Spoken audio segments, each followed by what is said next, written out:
নমস্কার বন্ধুরা, shout with Dipanjan চ্যানেলে আপনাদের সকলকে স্বাগত জানাই।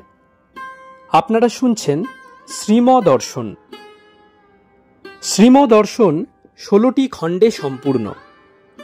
ভগবান শ্রীরামকৃষ্ণদেবের অপার অনুগ্রহে এই গ্রন্থের প্রথম ভাগের প্রথম সংস্করণ 1366 বঙ্গাব্দে ও ইংরেজির 1960 খ্রিস্টাব্দে প্রকাশিত হইয়াছিল।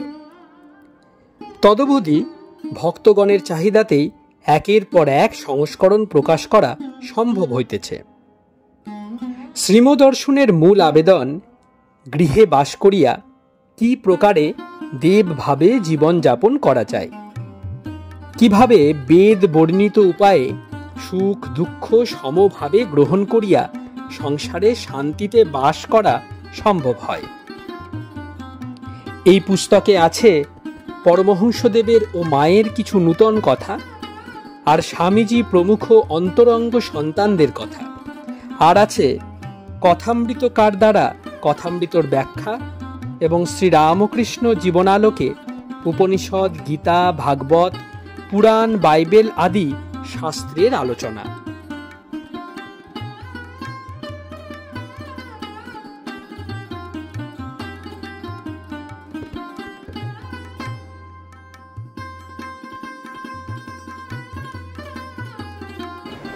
আপনারা শুনছেন স্বামী নিত্যাত্মানন্দ বিরচিত শ্রীমদর্শন, আজ 128তম পর্ব।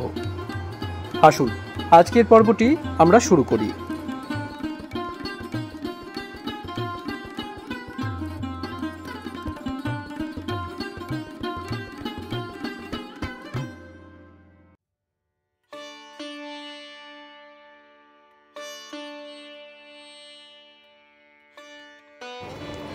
শ্রীম নবাগত ভক্তদের প্রতি।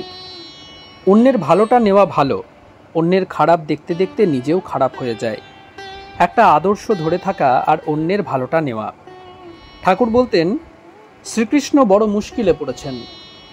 রানী মানে মা যশোদা টানে কোল পানে, রাখাল টানে বনে, আর রায় টানে নয়নে নয়নে। এখন শ্যাম দাঁড়ায় কোথা? এই অবস্থা মানুষের। নানান দিক থেকে নানান টান এসে যায়, তাতেই উদ্বিগ্ন হয়ে পড়ে, তখনই অশান্ত। তাই একটা আদর্শ ধরে থাকা ভালো। নানানখানে ঘুরলে একটাতে মন বসে না। সব মতই পথ, ঠাকুরের মহাবাক্য। সব মতকেই নমস্কার মুদ্রায় নমস্কার করি। আমরা তার অর্থাৎ ঠাকুরের কথাই একরকম ছেলেবেলা থেকেই ভাবছি, তাই তার কথা মতো চলতে চেষ্টা করছি। এ কি বলছে, ও কি বলছে, সব দেখতে গেলে সময় কোথায়, এদিকে যে হয়ে যায়। দক্ষিণেশ্বরে একটি ভক্ত তপস্যার ভাবে রহিয়াছেন। নবাগত ভক্তরা তাহার প্রশংসা করিতেছেন। শ্রীম নবাগত ভক্তদের প্রতি। কি সব কথা হলো, বলুন না, বলুন, দুই একটা কথা বলুন। নবাগত একজন ভক্ত। উনি বলেছিলেন, কি আর বলবো, হয়তো বলতে গিয়ে এক গোয়াল ঘোড়া বলে ফেলবো শেষে। আজকাল কম বলেন, আগে আরো বেশি বলতেন। শ্রীম: হ্যাঁ, বেশি কথা বলা ভালো নয়, ভিতর খালি হয়ে যায়। আর প্রশংসা মনে মনে করতে হয়, বাইরে করলেই সর্বনাশ। কি হয়েছে এখনই একটু চোখ বুঝলেই সব হয়ে গেল, তাহলে আর রক্ষে ছিল না। শ্রীম অন্য মনস্কভাবে। একটি জীব রাসের ফুল খেতে চেয়েছিল। মা বললেন, দাঁড়াও, অষ্টম ফষ্টমগুলি কেটে যাক। মানে আশ্বিন মাসের অষ্টমী নবমীতে পাঁঠা বলি হয়, এইসব পার হোক, তারপর দেখা যাবে। পাঁঠার বাচ্চা খেতে চেয়েছিল রাসের ফুল। কার্তিক মাসে রাসের সময় অনেক ফুল টুল দিয়ে রাসতলা সাজানো হয়, সেই সব ফুল খেতে চেয়েছিল একটা বাচ্চা। মা প্রবীণা সব জানে, তাই বললে, দাঁড়াও, আগে নবরাত্রিটা কেটে যাক, তারপর দেখা যাবে। মানে বিপদটা থেকে উত্তীর্ণ হও আগে, তারপর সব। এখনই কি হয়েছে ওর যে এত প্রশংসা করা, আর যারা প্রশংসা করে তাদেরই বা কি অধিকার জন্মেছে? ঈশ্বরের বিষয়ে কি বা বোঝে তারা? ঠাকুর কেশব সেনকে বলেছিলেন, তোমার কথা লতে পারলাম না, অপরের কা কথা। অত বড় ভক্ত কেশববাবু, আর কত লোক তাঁকে মানে গণে, তার কথাই নিচ্ছেন না। বলেছিলেন, নারদ সুখদেব বললে শুনতুম, যারা সংসারে রয়েছে, কামিনী কাঞ্চনে মন আছে, মাঝে মাঝে একটু তার কথা স্মরণ মনন করছে, তাদের কি অধিকার বলার?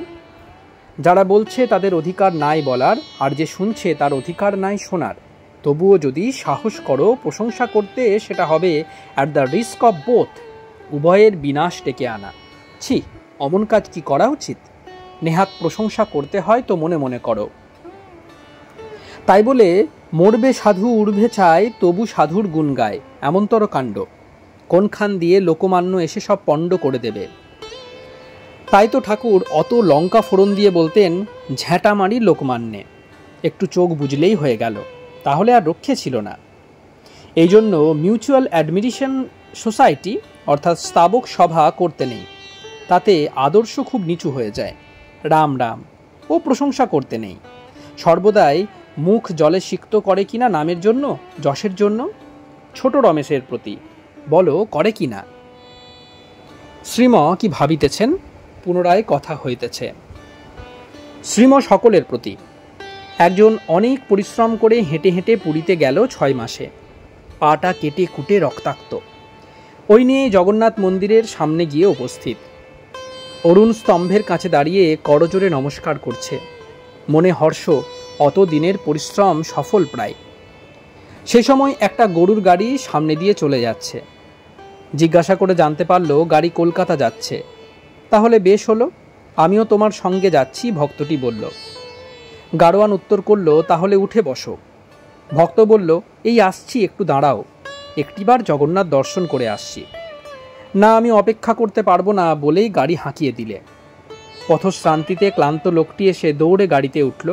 তার ভাগ্যে জগন্নাথ দর্শন হলো না। দেহ সুখ এসে এতদিনের পরিশ্রম পণ্ড করে দিলে। এসব তার মহামায়ার কাণ্ড। লোকমান্য দেহসুখ কোন দিক দিয়ে আসে তা বোঝবার জো নেই। তাই ঠাকুর প্রার্থনা করতেন, মা তোমার ভুবন মোহিনী মায়ায় মুগ্ধ করো না, শরণাগত শরণাগত মা। শ্রীম ক্ষণকাল নীরব, পুনরায় কথা। শ্রীম নবাগতদের প্রতি। এমনই কাণ্ড, বুঝতে পারলেন? অত কষ্ট করে গিয়েও জগন্নাথ দর্শন হলো না, তাই কিছুই বলবার উপায় নেই কার কি হবে। অষ্টম ফষ্টমগুলি আগে কাটুক। কেন ঠাকুর প্রার্থনা করলেন? ভক্তদের শিক্ষার জন্য। যার মায়াতে মুগ্ধ জগৎ, সে মহামায়ার শরণাগত হয়ে থাকা। বড় অমূল্য ও সুখেন্দুর প্রস্থান, ডাক্তার ও বলাইয়ের প্রবেশ। শ্রীম ডাক্তারের প্রতি। ইনি একজনের প্রশংসা করেছিলেন। আমরা বললুম, আগে অষ্টম ফষ্টমগুলো কাটুক, কি হয়েছে এখনই যে প্রশংসা? একটু চোখ বুঝলেই যদি হতো, তাহলে আর রক্ষে ছিল না। ডাক্তারও প্রশংসা করিয়া থাকেন, পূর্বেই তাহাকে সাবধান করিয়াছেন, আবার আজ দৃঢ়তার সহিত পুনরায় সাবধান করিতেছেন। শ্রীম ডাক্তারের প্রতি। ঠাকুর বলতেন, ঝাঁটা মারি লোকমান্যে, এত লঙ্কা ফোড়ন দিয়ে কেন কইতেন এ কথা? অমনি কি বলতেন? কি তার মানে আছে? সর্বনাশ হবে এতে, তাই বলতেন। উভয় পক্ষের খারাপ। এক পক্ষে লোকমান্য ঢুকে সব পণ্ড করে দিবে। যারা বলে তাদের আইডিয়াল লোয়ার, অর্থাৎ আদর্শ নিচু হয়ে যাবে। চোখ বুঝলেই হলো না, জীবনে কতটা ঈশ্বরের ভাব প্রকাশ পাচ্ছে সেইটে হলো আসল জিনিস। তার প্রতি ভালোবাসা, ঈশ্বর দর্শনের জন্য ব্যাকুলতা, তাই অত কঠিন ব্যাপার। অনধিকারীর কিছুই বলবার জো নাই। প্রশংসা করতে হয় নেহাত মনে মনে করো, তাতে ওর অনিষ্ট হবে না, কিন্তু নিজের আদর্শ নিচে নেমে যাবে। কেন ঠাকুর এই অগ্নিবাণী বলতেন? তবে তো লোকের চৈতন্য হবে, অনধিকার চর্চা আর করবে না। এ কি সংসারের ব্যাপার? এ মনে করো সর্বশ্রেষ্ঠ আদর্শ নিয়ে কথা হচ্ছে। কি অধিকার আছে তাদের যারা বলে? তারা কি ঈশ্বর দর্শন করেছে? তবে কেন ওই বিষয়ে ওপিনিয়ন পাশ করা? শাস্ত্রে তাই বলেছেন, প্রতিষ্ঠা সুকরি বিষ্ঠা। শ্রীম ক্ষণকাল নীরব থাকিয়া পুনরায় কথা কহিতেছেন। শ্রীম সকলের প্রতি। আজ কাশীর চিঠি পাওয়া গেল। জগদানন্দ আর জ্ঞানেশ্বরানন্দ কাশী থেকে দেওঘর বিদ্যাপীঠে আসছেন। গ্রীষ্মের ছুটিতে বিদ্যাপীঠ থেকে ছেলেরা বাড়ি যায়, তখন সাধুরা শাস্ত্র আলোচনা করেন আর ভজন করেন। বৃন্দাবন আশ্রম থেকেও চিঠি এসেছে। আহা, মনসার দেহটা গেল সর্পাঘাতে। একজন ভক্ত সম্পূর্ণ বিবরণ পাঠ করিলেন। পাঠান্তে পুনরায় কথা। শ্রীম নবাগত ভক্তদের প্রতি, এই মানুষের জীবন, এই সংসার কিছুই থাকছে না, তবে এ নিয়ে এত কেন? ডেথ যখন বিনষ্ট হচ্ছে না, তখন এই সবে এত মগ্ন কেন? অত নাচানাচি কেন এই অনিত্য বস্তু নিয়ে? লোক নিজেদের বড় বুদ্ধিমান মনে করে, কিন্তু এই কি বুদ্ধির কাজ না বুদ্ধিমানের কাজ? কতকগুলি হাবজা গোবজা পদার্থ নিয়ে একেবারে ডুবে থাকা। রাম রাম, চোখের সামনে দেখছে কে কখন চলে যাচ্ছে। এই কথাই তো শোনাতে আসেন অবতারগণ। তারা বারবার এসে একই কথা শোনাচ্ছেন। অনিত্য বস্তু নিয়ে অত নাচানাচি করো না, নিত্য বস্তু ঈশ্বরের স্মরণ নাও। যদি বলো এদের কথা শুনবো কেন, কি প্রমাণ যে এরা অভ্রান্ত? সূর্যকিরণ দেখবার জন্য অন্য আলো জ্বালতে হয় নাকি? স্বতঃসিদ্ধ সূর্য, আপনার তেজই আপনার সাক্ষ্য। তেমনি অবতারগণ, তারা নিজেরা শান্ত, অপরকেও শান্তি দিয়েছেন, অভয় দিয়েছেন। যারা তাদের কথা শুনছেন তারাই জগৎগুরু হয়ে থাকছেন, তারাই নিঃস্বার্থ, অভয় ও প্রশান্ত। তাদের কাজ, তাদের নামই জগতের অক্ষয় কীর্তি। তাই যিনি অনন্তকালের বন্ধু, তাঁরই স্মরণ নেওয়া উচিত। সময় যায়, কখন ডাক আসে তার ঠিক নাই, তাই তাড়াতাড়ি সেরে নিতে হয়। এই আরেকটি মহাবাক্য ঠাকুরের, তাড়াতাড়ি সেরে নাও। মর্টন ইনস্টিটিউশন, 30 এপ্রিল 1324 খ্রিস্টাব্দ, কৃষ্ণা দ্বাদশী 47/2, 17 বৈশাখ 1331 সাল, বুধবার।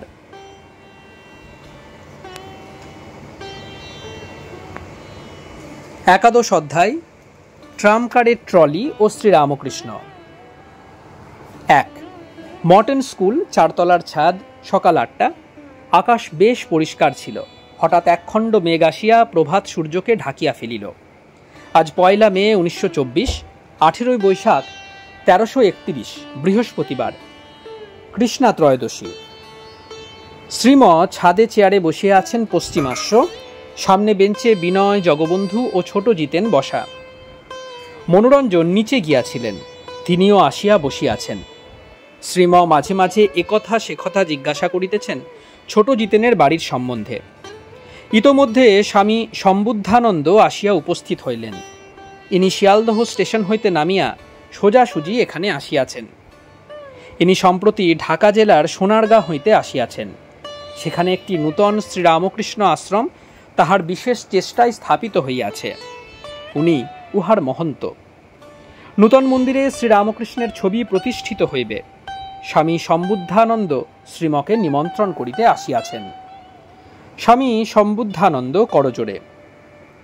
অনেক চেষ্টার পর মন্দিরটি হয়েছে, শীঘ্রই প্রতিষ্ঠা হবে। আপনি একটিবার চলুন, কিছুই কষ্ট হবে না। মঠের অনেক সাধু যাবেন। আপনারা গেলে এইসব স্থান শীঘ্র জাগ্রত হয়ে উঠবে, তীর্থে পরিণত হবে। শ্রীম সহাস্যে, ইচ্ছে তো খুব হয়, কিন্তু ওল্ড ম্যানদের কিছুই স্থির নেই। ইচ্ছা থাকলে কি হয়, শরীর রুখে দাঁড়ায়। স্বামী সম্বুদ্ধানন্দ বিনীতভাবে, আমাদের সকলের ইচ্ছা আপনি একটিবার চলুন। ওদেশে তো মোটেই যান নাই, একবার দেশ দেখাও হবে। কেন অত বলছি, ওখানে বেশ ভক্ত লোক, সব সকলে আসতে পারে না সংসারের নানা রকম ঝঞ্ঝাটে। আপনাকে দর্শন করলে ভক্তি লাভ হবে তাদের ঠাকুরের প্রতি। আমি নিজে ভক্তি লাভ করেছি আপনার কাছ থেকে, ঠিক যেমন মানুষ টাকা কড়ি লাভ করে একজন অপরের কাছ থেকে। দয়া করে চলুন একবার। শ্রীম সহাস্যে, মনে মনে যাওয়া হবে, শরীর যে চলছে না। স্বামী সম্বুদ্ধানন্দ প্রণাম করিয়া বেলুড় মঠে গমন করিলেন। এখন সকাল 9টা। ভক্তরা একথা সে কথা কহিতেছেন। একজন ভক্ত মৌলানা মোহাম্মদ আলীর কথার প্রতিবাদ করেছেন আজের কাগজে দিলীপ কুমার রায়। শ্রীম, কি বলেছেন ইনি? ভক্ত, মোহাম্মদ আলী গান্ধীজিকে বলেছিলেন, আপনি মুসলমান ধর্ম গ্রহণ করুন, ইহা শ্রেষ্ঠ ধর্ম। একজন পাতকি মুসলমানও একজন শ্রেষ্ঠ হিন্দুর চাইতে বড়। গান্ধীজি এই কথায় সাই দিয়ে বলেছিলেন, হ্যাঁ ঠিক কথা মৌলানার। শ্রীম, দিলীপ কি বলেছেন আজ? ভক্ত, ইনি ঠাকুরের যত মত তত পথ মহাবাক্যের আশ্রয় নিয়েছেন। সব ধর্মই সমান, মুসলমান ধর্ম হিন্দু ধর্মের চাইতে বড় নয়। মোহাম্মদ আলীর ঐরূপ উক্তি আর গান্ধীজির উহার সমর্থন, উভয়ই তাহলে ভ্রান্ত। শ্রীম, গান্ধী মহারাজের কথাই তো আমার ঠিক বলে মনে হয়। ওরূপ না হলে ইষ্টনিষ্ঠা থাকে না। ছাদে উঠতে হবে, এখন সিঁড়ি নানা রকম রয়েছে, লোহার, ইটের, কাঠের, বাঁশের, আবার দড়ির, অত রকমের সিঁড়ি। এর যে কোনো একটা দিয়েই ছাদে ওঠা যায়। একটাকে আশ্রয় করতে হবে মন স্থির করে। এটাতে এক পা, ওটাতে এক পা দিলে কি হয়? ছেলে মানুষ কিনা তাই বুঝতে পারছে না। মহাত্মা গান্ধীর কথাই ঠিক। তিনি কত কষ্ট করেছেন, কত তপস্যা করেছেন, এক একবার প্রাণ যাই যাই হয়েছে।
আপনারা শুনছিলেন স্বামী নিত্যাত্মানন্দ বিরচিত শ্রীমদর্শন। আজ 128তম পর্বটি আপনাদের কাছে পরিবেশন করলাম। আমাদের ভিডিওগুলি কেমন লাগছে আমাদের জানান। কোনো সাজেশন থাকলে তাও অবশ্যই জানাতে পারেন। আমাদের ভিডিওগুলি লাইক করুন, আপনাদের বন্ধুবান্ধব ও পরিবার পরিজনদের মধ্যে শেয়ার করে দিন। শাউট উইথ দীপাঞ্জন চ্যানেলটি সাবস্ক্রাইব করুন এবং প্রতিনিয়ত বিভিন্ন আপডেট পাওয়ার জন্য বেল আইকনটি অবশ্যই প্রেস করে দেবেন। অনেক অনেক ধন্যবাদ। নমস্কার, ভালো থাকবেন। জয় ঠাকুর, জয় মা, জয় স্বামীজি।